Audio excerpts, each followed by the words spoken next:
Capítulo 3. Traumas y disociación. ¿Qué es el trauma emocional? Es la primera vez que aparece la palabra trauma con todas sus letras, pero quiero que sepas que ya he hablado de ella. Sé que asusta un poco leerla. La solemos asociar a sucesos muy graves, como violaciones, accidentes, desastres naturales, abuso sexual o maltrato físico, pero lo cierto es que esta palabra la podemos usar para definir cualquier vivencia de alta intensidad emocional que no hemos podido integrar en la memoria como un aprendizaje, es decir, como algo que nos ha hecho más sabios y fuertes, sino como un acontecimiento que nos ha marcado y por ende condicionará de manera negativa nuestra vida. La palabra trauma proviene del etimo griego que significa herida, porque eso es lo que es, una herida emocional. ¿Ves cómo ya te había hablado de este concepto? Es el momento de profundizar en él. Algunos cargan toda la vida con heridas emocionales.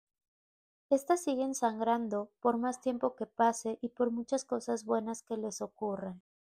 Veamos un par de metáforas para entender bien qué es esto del trauma y cómo nos afecta. El corte infectado.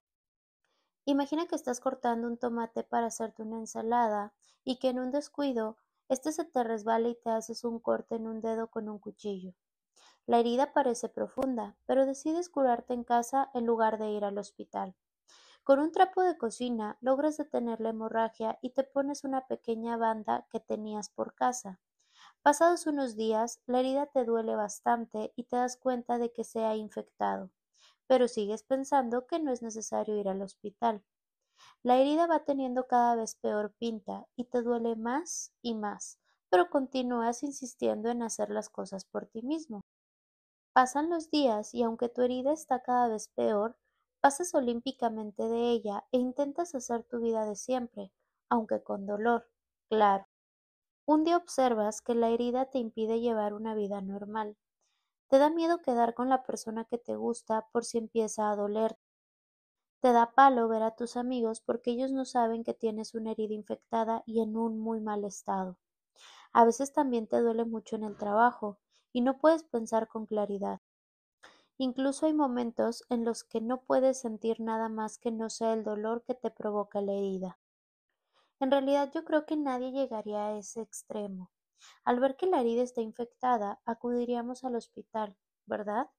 Sería muy doloroso vivir con algo así a cuestas, ¿o no? Resulta que los traumas funcionan de la misma manera.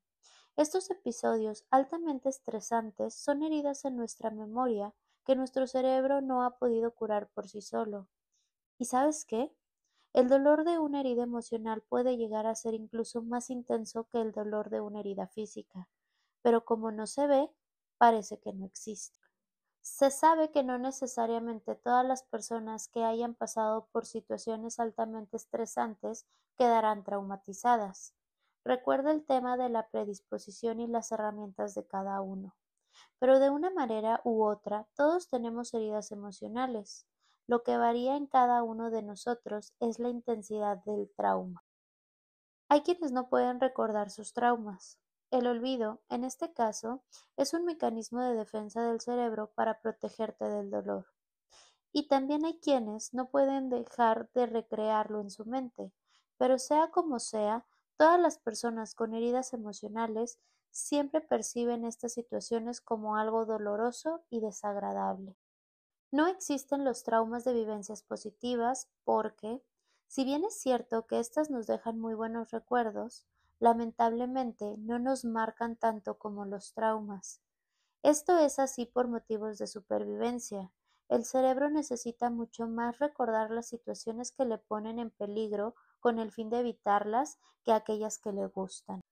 Las víctimas de traumas pueden ser personas que han presenciado, ellas o un ser querido, un acto violento o trágico, o bien que han sufrido la muerte de un ser querido, animal o persona, la mordedura de un animal, largas hospitalizaciones o largas temporadas en las incubadora, una violación, un fracaso personal muy grande, un atraco, un accidente de tráfico, un aborto, una relación tóxica, épocas con problemas económicos graves, inestabilidad o acoso laboral, un periodo de estrés muy alto en el trabajo, como les pasó a muchos de los sanitarios que tuvieron que enfrentarse día y noche a la COVID-19, y también las personas que viven con enfermedades incapacitantes, que han sido víctimas de un desastre natural, que se sienten traicionadas por alguien a quien amaban mucho, infidelidad, por ejemplo, que afrontan una mudanza, que son separados de amistades, que sufren episodios puntuales de bullying, así como los niños y niñas que han sufrido negligencia, abusos sexuales, violencia, maltrato físico y emocional de manera repetitiva por sus cuidadores principales u otros familiares, o bien que han sido testigos de violencia doméstica, pero también adultos que han experimentado violencia doméstica durante mucho tiempo. Personas que han padecido bullying grave o han vivido en un campo de refugiados, etc.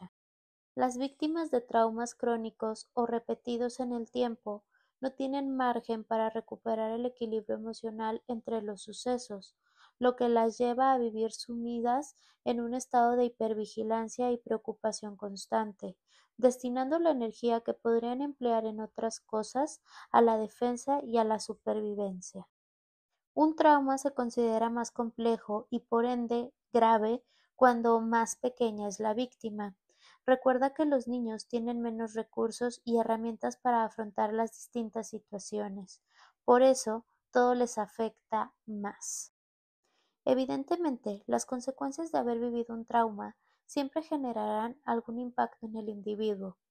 Te cuento esto porque han encontrado muchas evidencias que señalan que el responsable de que el tipo de apego cambie siempre es un trauma, especialmente si está relacionado con los vínculos. Situaciones que cambian nuestro tipo de apego. ¿Qué situaciones en la infancia pueden ser tan traumáticas como para desarrollar un apego diferente al apego seguro? Aquí tienes algunos ejemplos. Niños que no son escuchados o son invalidados emocionalmente. Esto implica un abandono emocional de manera real o sentida. Consecuencia: aprenden a inhibir su malestar emocional porque sienten que al expresarse resultan una carga o molestia, así que simplemente hacen lo que se espera de ellos. Esto los lleva a generar una necesidad de controlar el entorno. Si observo lo que quieren mis padres y lo hago, ellos se ponen contentos y yo evito el malestar. Esto me viene bien porque así no necesito expresar nada, ya que si lo expreso me invalidan o me ignoran y eso me hace sentir mal. Aprenderán a relacionarse de manera superficial por miedo a vivir otro abandono. El mensaje que reciben de manera inconsciente es: tienes que regularte tú solo. Aunque me digas lo que piensas o sientes, me da igual. Lo que sientes no está bien. Hay algo malo en ti.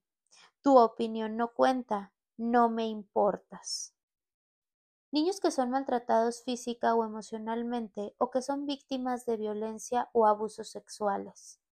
Consecuencias: aprenden a no confiar en nadie, aunque al mismo tiempo desean confiar. Suelen sentir por sus vínculos más íntimos una mezcla de te quiero y al mismo tiempo no te quiero, por si me haces daño. Aprenden a someterse ante figuras de autoridad y entienden que para ser aceptados tienen que sufrir. Asimilan que no sentirse validados es lo normal. Por eso luego les cuesta muchísimo percibirse de una manera mínimamente positiva. Generan mucha ira y asco hacia sí mismos, emociones que proyectan en ellos sus maltratadores, violadores o abusadores. No identifican bien los límites propios ni los del resto de las personas con las que se relacionan. Suelen tener muchísimos problemas para vincularse con los demás a lo largo de toda su vida. Toman patrones extremos de comportamiento. O se muestran muy cercanos y dependientes, o se muestran muy fríos, evasivos y alejados emocionalmente. No hay una actitud organizada y coherente. El mensaje que reciben de manera inconsciente es: eres insignificante, no vales nada, no mereces ser querido, no confíes en nadie. Niños con padres que son muy exigentes consigo mismos o con sus hijos. Consecuencias. Aprenden que solo son validados si tienen éxito en sus tareas, por lo que su sentimiento de suficiencia va unido a la productividad o el éxito. Y dado que ni uno ni otro tienen nunca límites, de adultos podrían ser muy exigentes y desarrollar dependencia, adicción al trabajo, ansiedad, frustración y baja autoestima. El mensaje que reciben de manera inconsciente es: nunca eres suficiente. Niños sobreprotegidos. Consecuencias: aprenden que son personas que dependen de los demás, sienten que no pueden enfrentarse al mundo solos y que su capacidad de logro es baja. El mensaje que recibe de manera inconsciente es: tú solo no puedes, eres insuficiente. Aunque las intenciones del adulto sean buenas y se pretenda apartar al niño del malestar emocional que provoca el fracaso, lo que realmente se hace es impedir que aprenda a afrontar por sí solo los retos y las situaciones complicadas a través del control.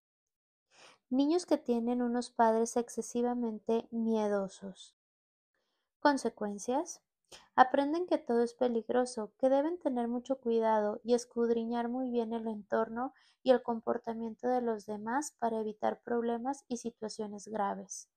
Sienten que la probabilidad de que pasen cosas malas es muy alta, por lo que suelen generar bastante ansiedad y una alta necesidad de control. Suelen rumiar mucho y preocuparse por todo en exceso. El mensaje que reciben de manera inconsciente es: el mundo es un lugar peligroso, tú solo no puedes, eres vulnerable. Niños que apenas ven a sus padres porque estos viajan, trabajan mucho o están hospitalizados durante mucho tiempo. Consecuencias: aprenden que no pueden contar con nadie para apañárselas en la vida y que han de autorregularse emocionalmente. Son adultos antes de tiempo. El mensaje que reciben de manera inconsciente es: tienes que ser autosuficiente. Niños no deseados en el seno familiar. Consecuencias: aprenden que no son validados ni queridos. Crecen con una autoestima muy pobre, ya que asumen que son una carga o una molestia. El mensaje que reciben de manera inconsciente es: no perteneces a este lugar, no puedes conectar con nosotros, hay algo malo en ti. Niños con padres que discuten incansablemente y se faltan al respeto, o bien que viven de manera traumática la separación de sus padres. Consecuencias: aprenden que cualquier cosa puede pasar en cualquier momento, por lo que deben estar alertas y pendientes de la relación y emociones de sus padres. Son niños que terminan responsabilizándose de cosas que no les corresponden. Son adultos antes de tiempo. El mensaje inconsciente que reciben es tu culpa. Niños que viven la violencia de género. Consecuencias: aprenden a leer expresiones y a estar en alerta constantemente ante cualquier estímulo, ruidos, gestos, tonos de voz, etc., que pueda significar un cambio de emoción en quienes los rodean. En muchas ocasiones terminan repitiendo los patrones vinculares de sus padres, siendo ellos futuros maltratadores o víctimas. El mensaje inconsciente que reciben es tu culpa, no te relajes nunca, no vales. Niños víctimas de gordofobia en el seno familiar. Consecuencias: desarrollan una mala relación con la comida y con su propio cuerpo y valía personal. El mensaje que reciben de manera inconsciente es: tu cuerpo está mal, eres una vergüenza, si no estás delgado, no vales. Niños cuyos padres tienen algún trastorno psicológico o adicción. Consecuencias: aprenden por lo general y dependiendo de la enfermedad que sufran los padres, uno o los dos, que deben proteger y alegrar a sus progenitores, así como mejorar su calidad de vida. Se involucran y se hacen responsables de muchos de los problemas de sus padres. Adquieren una alta responsabilidad ante el tiempo. El mensaje inconsciente que reciben es: debes poder con todo. Tu misión es salvar a los demás. Para que tu familia te quiera, todos tienen que ser felices, así te lo agradecerán con amor. Niños que tienen una relación totalmente desequilibrada con sus padres. Ejemplo, padres que se victimizan, no tienen habilidades para enfrentarse a situaciones complicadas, triangularizaciones familiares, etc. Consecuencias. Aprenden que deben asumir el papel de adultos y terminan haciendo la de padres y los padres de hijos. En estos casos se da una relación de apego invertido a la que técnicamente llamamos parentificación. El mensaje inconsciente que reciben es: no puedes ser débil. Niños que tuvieron que cuidar de sus hermanos pequeños como si estos fuesen sus hijos. Consecuencias. Aprenden a responsabilizarse de algo que no les toca. Cargan su mochila emocional con preocupaciones que no son propias de la edad. En lugar de emplear ese tiempo en lo que realmente deberían, que es jugar y despreocuparse de todo lo que no suponga hacer los deberes del cole o pensar en si les gusta más el color amarillo o el verde. El mensaje inconsciente que reciben es: tú no eres importante. Algunos mensajes se repiten porque el daño en el sistema de apego es similar, aunque la situación de origen sea diferente. Todas estas situaciones generan un alto nivel de estrés, difícilmente manejable de manera sana, y en la gran mayoría de los casos las consecuencias se terminarán arrastrando hasta la edad adulta. Te propongo un ejemplo para aplicar este conocimiento. El ejercicio de la bola de plastilina. Coge una bola de plastilina, hazla todo lo redonda que puedas. Trabaja su superficie para que quede muy lisa. Ahora quiero que imagines que tienes 12 años y te toca vivir una situación especialmente difícil, como por ejemplo, cambiar de instituto, dejar atrás a tus amigos de siempre y tener que habituarte a un lugar nuevo con personas a las que no conoces, pero con las que tienes que tratar si quieres tener nuevos amigos. Haz una marca con la uña a la bola de plastilina. Vaya, ya no es tan perfecta, pero bueno, si le das vuelta apenas se nota. Ahora imagina que vives otra situación altamente estresante, como acoso escolar, por ejemplo. Vaya, ya son 2 marcas en la bola de plastilina, pero no pasa nada, la vida sigue. Imagina que tu padre ha estado ausente emocionalmente la mayoría del tiempo. Trabaja mucho porque tiene que traer dinero a casa. Tu madre anda muy cansada porque por las noches le cuesta conciliar el sueño debido al estrés que le genera cuidar de tu abuela, quien tiene una enfermedad crónica incapacitante desde hace ya varios años. A causa de la inestabilidad económica del país, a tu padre le despiden a razón de un ERE en su empresa. Está destrozado. Ninguno de los dos tiene tiempo para ti, así que vives el acoso escolar en silencio, esperando que tus padres no se enteren porque eso podría ocasionarles un problema más, y no quieres que se sientan más tristes aún. Es mejor no ser un estorbo, así que te centras en tus estudios y procuras sacar muy buenas notas para que ellos se pongan contentos y se sientan orgullosos de ti. Marca con una uña la bola de plastilina 3 veces más, por la ausencia emocional de tu padre, por la ausencia emocional de tu madre y por vivir el acoso escolar en silencio. En el primer curso en tu nuevo instituto, sacas un sobresaliente en todas las asignaturas. Le enseñas las notas a tus padres y se ponen muy contentos. Enhorabuena, a falta de un adulto que te ayude a generar seguridad respecto a ti y el entorno, has encontrado un refugio en tus estudios. Esto no te ayudará a ser feliz, pero por lo menos te sientes válido. ¡Qué guay! Haz otra marca con la uña en la bola de plastilina. A veces, tus padres discuten en voz alta en casa y los escuchas, pero has observado que si interrumpes y llamas su atención de alguna manera, se centran en ti y dejan de discutir. Genial. Acabas de descubrir que si te responsabilizas de las emociones de tus padres, todo va bien. Y para eso, nada mejor que estar constantemente pendiente de ellos, de sus gestos, de su tono de voz y sobre todo de lo que dicen. Necesitas saber si es el momento de intervenir o no. Permanecer en estado de alerta es una gran herramienta que siempre pondrás en marcha a partir de ahora. Haz otra marca en la plastilina. La abuela fallece, haz otra marca. Pasan así los años. Tu padre por fin encuentra un trabajo. Aunque es mucho más precario que el anterior, la crisis económica está causando estragos, pero parece que vienen tiempos mejores, o al menos unos no tan malos. A tu exigente rutina estudiantil le has sumado una estricta dieta y mucho deporte. Eres muy responsable y una persona digna de admirar. O eso dicen los demás, porque tú te sientes bastante mediocre. Adelgazas unos kilitos y ganas algo de músculo. La gente te aplaude y los likes en tu Instagram aumentan.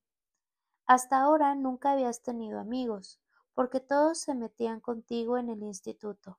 Pero en la universidad parece que todo va a cambiar, pues recibes críticas muy positivas de la gente que te rodea. Al fin parece que empiezas a encajar. Has encontrado otro refugio a tu malestar, la aceptación de los demás. La necesitas para sentirte bien. Vale, pero ¿qué más da? Funciona. Haz otra marca en la plastilina. Uy, parece que has conocido a alguien que te gusta. ¡Qué bien! Por fin podrás ser feliz de verdad. ¿No es eso lo que pasa en las pelis? Ah, no. Tu pareja te deja porque dice que le has agobiado mucho con tus interrogatorios. No entiendes qué ha pasado, si tú solo querías saber si realmente iba a estar contigo para siempre. Tenías miedo de que desapareciera o te abandonara como lo hicieron exacto tus padres. Haz otra marca en la bola de plastilina. Encuentras trabajo. No es nada del otro mundo, pero te permite generar un sueldo. Enhorabuena. Uf, la ruptura ha sido horrible. Necesitas subirte la moral. Cuelgas una foto sexy en las redes sociales. 500 likes. Vaya triunfo. Has conocido a otra persona que te llena de verdad. Esta va a ser la definitiva. Pero no sabes por qué te sientes una mierda. No entiendes si todo va bien. Los estudios, el trabajo, los amigos, la pareja. Encima estás más fit que nunca. ¿Por qué te sientes sin ganas de nada? No te apetece ver a nadie, el cansancio te abruma, ya no disfrutas las cosas que antes te motivaban y te hacían sentir bien. A veces te sientes triste y, ay, sí, también notas cierta presión en el pecho. Pero bueno, debe de ser normal, porque la has sentido desde que eras pequeño. Como la vida te va bien, todo debería ir rodando, pero espera, ¿cuántas marcas tiene tu bola de plastilina? Esa bola de plastilina es tu cerebro, que ha ido haciendo lo que podía todos estos años para ayudarte a sobrevivir en este mundo. Pero todo tiene un precio, el de tu salud mental. Cada marca es una herida, un trauma, y cada herida es un aprendizaje vital. Hacer marcas para estructurar una forma de ver y percibir el mundo a través de la memoria emocional es la única técnica que conoce tu cerebro para generar un equilibrio emocional. Demasiadas marcas, demasiadas heridas, demasiado estrés. Tus traumas siguen ahí después de todos estos años. Se han ido acumulando sin darte cuenta. Y no solo eso, sino que además están haciendo que tu bola no ruede como debería. Ahora todo se entiende mejor, ¿verdad? La triangulación. La triangulación es una forma de abuso emocional en la que se usa una tercera persona para manipular a alguien. Persona que manipula, víctima directa de la manipulación, tercera persona víctima indirecta de la manipulación. Triangulación en la familia. Nacho es un chico de 17 años y un día su madre le cuenta que tiene un problema con su padre. Sin embargo, pasa el tiempo, el problema no se soluciona y su madre le sigue diciendo a su hijo lo mal que la trata su padre. En el triángulo, la madre está usando a Nacho para, de alguna manera, hacer frente al padre sin hablar directamente con él. El problema de que esta dinámica se produzca en la familia es que la madre coloca al hijo en una situación que no le corresponde. Orden correcto del sistema. Abuela, abuelo, madre, padre, Nacho. La madre está volcando en Nacho una responsabilidad que ni le va ni le viene, y sin darse cuenta le está dando un poder dentro del sistema familiar que puede quedarle demasiado grande. El poder que le da le correspondería al padre como pareja de la madre que es, y no al hijo. Orden incorrecto del sistema. Madre, Nacho, padre. Este cambio de roles, que puede parecer inofensivo, es capaz de alterar el tipo de apego de Nacho. De repente el hijo se va cargando a la responsabilidad del padre. Lo lógico sería que la madre hablara con el padre y se apañaran entre ellos sin necesidad de meter a su hijo. Madre, padre, Nacho. Otro día, Nacho y su abuela pactan no decirle nada a su madre sobre un secreto familiar. La abuela dice: "No se lo vamos a contar a tu madre, que si se entera se lía". Entonces, Nacho se encuentra por encima de su madre en el sistema familiar. Orden incorrecto del sistema. Abuela, abuelo, Nacho, padre, madre. El problema aquí es que ese no es el orden lógico, sino que la madre debe estar por encima del hijo y el hijo dedicarse a sus cosas, sin necesidad de asumir cargas que no corresponden a su rol. Esto también puede cambiar el tipo de apego. Abuela, madre, Nacho. Los padres de Nacho se separan al fin, y el padre le dice a su hijo que su madre se va de vacaciones con su nuevo novio sin ti, Nacho, porque seguramente tu madre no te quiere tanto como yo, tu padre. Este caso de triangulación se repite en muchas familias con progenitores separados. Intentar poner al hijo en contra del otro progenitor es, de nuevo, volver a darle al hijo una carga emocional que no le toca. Padre, madre, Nacho. Triangulación en la pareja. La triangulación en la pareja también existe, especialmente en parejas con un vínculo tóxico o relaciones de maltrato. Isabel es una chica de 23 años y tiene una relación de pareja con Alfonso. Ella ve que él se muestra muy cariñoso con otra chica en la discoteca y pregunta por la situación.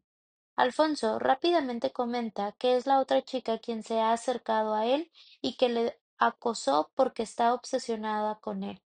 Haciéndole ver que la otra chica es la mala, Alfonso consigue atraer a Isabel más hacia él. Juntos contra el mundo. Por otra parte, al ceder ante la manipulación, ella queda más atrapada en la relación, que ya se ve de lejos que muy sana no es. Y si esta clase de situaciones se repiten a menudo, puede llegar a pensar que todo el mundo es malo menos Alfonso. Esta manipulación continua por parte de la pareja también puede ocasionar un cambio en el tipo de apego. Alfonso, chica de la discoteca, Isabel. Triangulación en la amistad. Imagina que Clara, Nuria y Almudena son amigas. Un día las dos últimas se enfadan y Nuria empieza a hablar mal de Almudena a Clara para que se una más a ella y se distancie de Almudena. Este tipo de manipulación también puede causar un cambio en el tipo de apego de Almudena. Es la triangulación que se suele dar en un bullying. Nuria, Almudena, Clara. Como ves en todos los casos, la tercera persona solo es una figura ajena al objeto de la persona que manipula, pero su existencia le permite sentir que controla la situación. ¿Cómo podemos diferenciar una triangulación, manipulación, de un desahogo? Será manipulación cuando quien te esté contando algo sobre un problema con un tercero no haga nada para resolverlo, y solo se dedique a decirte lo mala persona que es. También será manipulación cuando sientas que las personas están usando a un tercero para hacerte sentir culpable de algo. El miedo y el estrés. Necesito hablarte del miedo y el estrés porque son y serán los protagonistas máximos de muchas de tus respuestas fisiológicas, cognitivas, emocionales y conductuales. El miedo es la respuesta emocional que aparece ante el estrés. que es la respuesta fisiológica que desencadena el cuerpo cuando procesamos un estímulo peligroso, real o imaginario. Esa respuesta fisiológica corresponde a la activación de nuestra rama simpática del sistema nervioso. Así, cuando estamos tranquilos, nuestro sistema nervioso activa la respuesta de la rama parasimpática y cuando estamos angustiados, las de la simpática. Sistema parasimpático.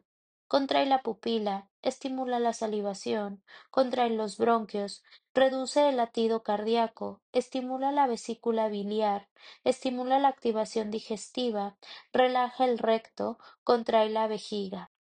Sistema simpático. Dilata la pupila, inhibe la salivación, relaja los bronquios, acelera el impulso cardíaco, inhibe la actividad digestiva, estimula la liberación de glucosa por el hígado, contrae el recto, secreción de adrenalina y neuropinefrina por el riñón, relaja la vejiga. En principio, ambas respuestas son adaptativas y funcionales. Ejemplo de león. Imagina que estás tranquilamente en tu casa estudiando, repasando correos, preparando la comida, qué sé yo, estás en tu salsa. Tu respiración está tranquila y tu corazón late con normalidad. De repente, entra en la habitación un león con pinta de tener mucha hambre. Veamos dos respuestas diferentes a esta situación, la funcional y la disfuncional. Funcional. En ese momento abres bien los ojos, tus pupilas se dilatan para observar mejor la amenaza e ignorar todo lo irrelevante en el campo ocular, y te das cuenta del peligro que corre tu vida. Mierda, logras decir. Entras en estado de hiperactivación y tu cuerpo se prepara para dos tipos de respuesta, la lucha o la huida. Valorando la situación rápidamente, tu instinto te ayuda a comprender que la lucha no es una respuesta viable, así que decides huir. Tu pulso se acelera, tu respiración se agita, tu cuerpo está activando el sistema simpático y se prepara para correr. Como si no hubiera un mañana, sales disparado y logras ponerte a salvo. Como ves, que se active el sistema simpático ante situaciones peligrosas no es un problema. Al contrario, nos resulta muy útil. Disfuncional. En ese momento, en lugar de activarse el sistema simpático, se mantiene activo tu sistema parasimpático y te pones tranquilamente a recitar proverbios chinos. No es más listo el que más dice, sino el que más calla. Tu voluntad debe ser más poderosa que tus deseos. El peor enemigo es el que no va de frente. No pasa nada si vas despacio, pero no te detén. Vaya, parece que el león no le gustó tus proverbios, porque se ha abalanzado sobre ti y te ha comido. ¿Por qué si el miedo y el estrés son tan buenos, sufrimos tanto cuando los sentimos? En principio, este sufrimiento es la manera que tiene el cerebro de decirnos que nos movamos y actuemos. El problema viene cuando estos estados se generalizan a situaciones que no suponen un peligro real, dado que se genera un miedo irracional. Más adelante hablaremos sobre esto. O cuando ese miedo es tan pero tan intenso que se convierte en algo mucho peor, en un pánico. Este capítulo nos centramos en esta emoción no emoción. En el ejemplo hemos visto que la mejor opción para enfrentarnos a un peligro es que tu cerebro active de manera automática el sistema simpático y que con ello tu instinto elija la respuesta de lucha o huida, ¿verdad? Bueno, pues hay una tercera respuesta, el bloqueo o el shock, algo que tiene muchísimo que ver con el trauma y las heridas emocionales. La disociación. ¿Qué pasaría si ante el león tuvieras tantísimo miedo que no pudieras reaccionar y solo pudieras temblar y hacerte pis encima? En ese caso, querido lector, estamos hablando de pánico. El miedo nos mueve y el pánico nos bloquea. Vamos a imaginar que a pesar de la parálisis logras sobrevivir al ataque del león. ¿Qué ha pasado en tu cerebro? Ante el peligro, tu mente ha generado un estado de hiperactivación a un nivel altísimo, tanto que no ha podido soportarlo y ha petado. Hasta luego, Mari Carmen. Tu cerebro, que ya no quiere saber nada del asunto en el que andas metido, ha desconectado y ha apagado la torre de control. Ojos que no ven, corazón que no siente. Y disociación que te llevas. Así es, te acabas de disociar. Voy a dramatizar los pasos que ha seguido tu mente para que sepas exactamente qué ha ocurrido. Tu cerebro. LOL. Vaya león. Esto es peligroso, ¿no? Voy a activar el sistema simpático. Tú. Jaja. Menudo berenjenal. ¿En qué nos hemos metido, bro? Cerebro. Te noto un poco mustio. ¿Estás bien? Tú. Calla, calla. Creo que me da algo. Esto es peligrosísimo. Cerebro. Hostias. ¿Y tanto? De hecho, creo que vamos a morir. Tú. Pues échame una mano, joder. Cerebro. Eso intento, pero no sé qué más hacer. Tú. No sé, haz lo que sea, pero hazlo ya. Cerebro. Ja, ja, ja. No funciona lo que estoy haciendo. Me piro. Sálvese quien pueda. Mientras se aleja. Tú. Creo que me he meado encima. Cerebro. Tú. Cerebro, cerebro, ¿estás ahí? Ahora en serio. Tu cerebro ha procesado un peligro para el que ha activado los cuatro sistemas de respuesta: conducta, emoción, fisiológica y cognitiva, y ha generado tanto, pero tanto miedo que éste se ha transformado en un pánico, y la mente no ha podido soportarlo. ¿Por qué digo que el pánico es una emoción no emoción? Porque todas las emociones sirven para algo y son funcionales, a excepción de esta. El pánico es la nada, el vacío. Es la emoción, no emoción, que activa uno de los mecanismos de defensa más potentes de nuestro cuerpo para sobrevivir a situaciones altamente estresantes: la disociación. Los traumas desconfiguran el cerebro. Cuando hablamos de disociación en este contexto, hablamos de un cerebro que se esconde y cierra el chiringuito. ¿Pero a dónde va? Pues organizar su contenido en dos partes: la parte aparentemente funcional, reconocida por sus siglas PAN, y la parte emocional, con las siglas PE. También podemos llamarlos partes disociadas o conscientes, PAN, e inconsciente, PE. El caso es que a partir del momento en el que se produce una disociación, la persona tendrá su PAN y su PE, partes que conforman lo que los psicólogos denominamos disociación estructural primaria. PAN es visible para los demás. Es la parte de tu personalidad que trabaja, estudia, queda con los amigos, se va de fiesta, etc. En definitiva, aquella con la que estás en contacto con todos los días. Conforma los rasgos con los que te definirás a los demás. Por ejemplo, soy una persona alegre, extrovertida, trabajadora y sociable. PE es la parte en la que guardas las heridas emocionales. No es visible para los demás, pero es lo que siente la persona que posee las heridas emocionales. Es la parte de tu personalidad que sufre y llora, la que recuerda cosas dolorosas, echa de menos a familiares, amigos o exparejas. Es aquello que llevas por dentro y no sueles mostrar a los demás a menos que tengas mucha confianza con ellos. Imagina que estás cocinando en tu casa y tienes encendida la vitrocerámica, el extractor de humos, el horno y el microondas al mismo tiempo. Estás preparando muchos platos a la vez. A todo esto tienes mucho calor, así que enciendes el aire acondicionado y ya de paso pones una lavadora y una secadora.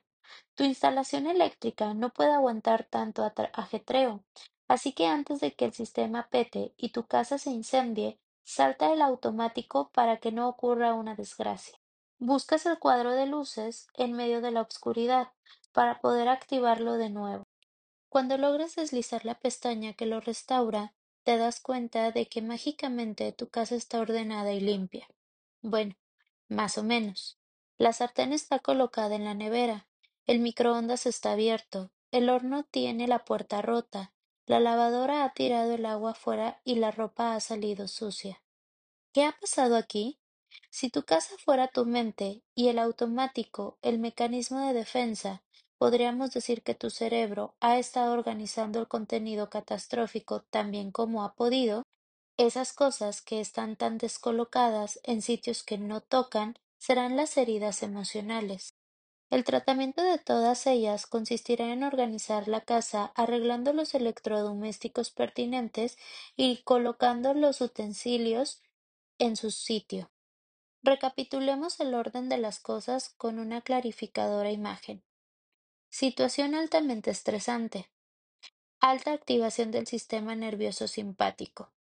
Miedo, pánico, disociación, mecanismo de defensa, trauma. En el ejemplo de León he descrito una situación bastante traumática, pero que ha reducido un poco el absurdo para que resulte un ejemplo emocionalmente neutro para todo el mundo y así se puede entender de una manera muchísimo más fácil. Es bastante invisible e improbable que un león aparezca en tu casa a menos que vivas cerca de la jungla o de un zoológico. Pero recuerda, las situaciones que antes describa como muy estresantes para un niño, esas son las típicas que desencadenan una herida emocional lo suficientemente potente como para condicionar una vida entera. Por ejemplo, un adulto puede pensar algo como, si mis padres pasan de mí, pues nada, yo hago mi vida, y no procesa la situación como un trauma, o si, dependiendo de las herramientas de afrontamiento que posea. Pero es muy probable que un niño lo perciba como, anda, mis padres pasan de mí, ¿qué hago si son mi referencia en este mundo?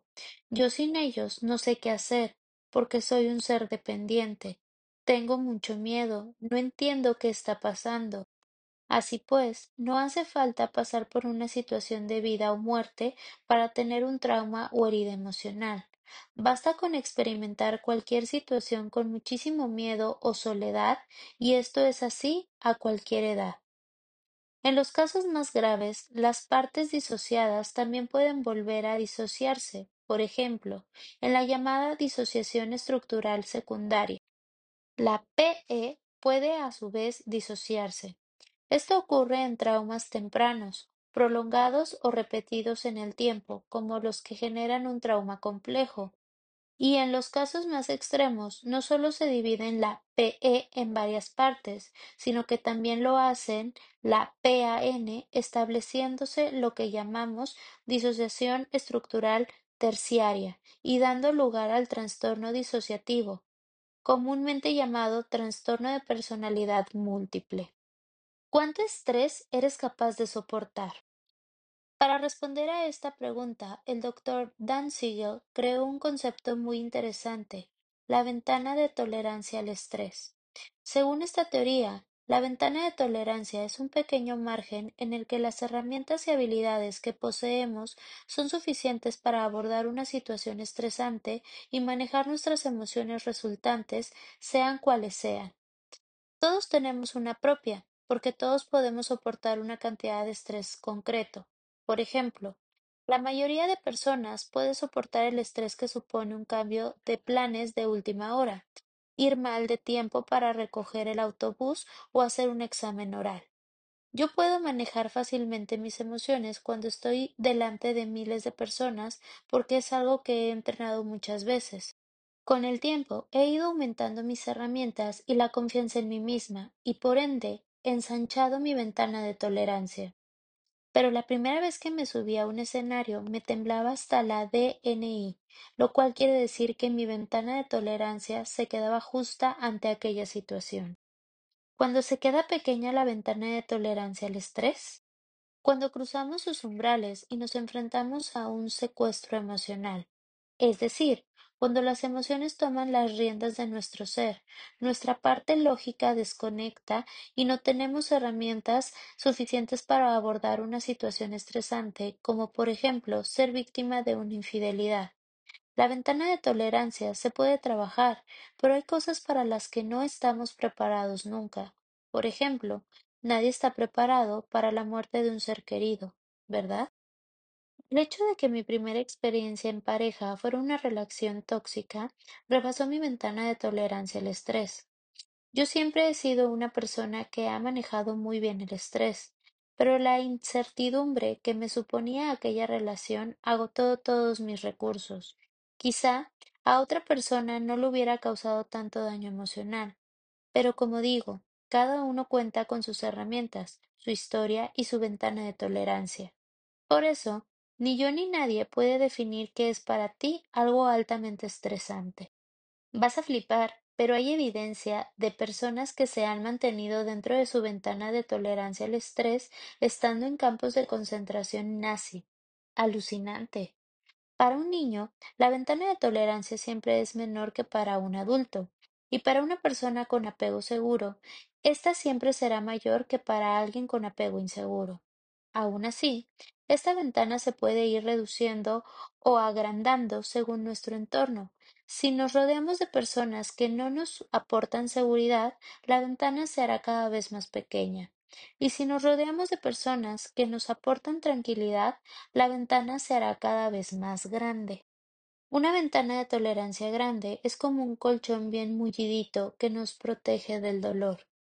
Este libro, como ya has visto, hay muchos ejemplos de situaciones estresantes con las que te puedes sentir identificado o no, pero parte del trabajo de autoconocimiento que me gustaría que hicieras es precisamente identificar cuáles fueron las situaciones que a lo largo de tu vida te generaron un alto estrés. Si hubo situaciones que viviste como altamente estresantes, entonces lo fueron.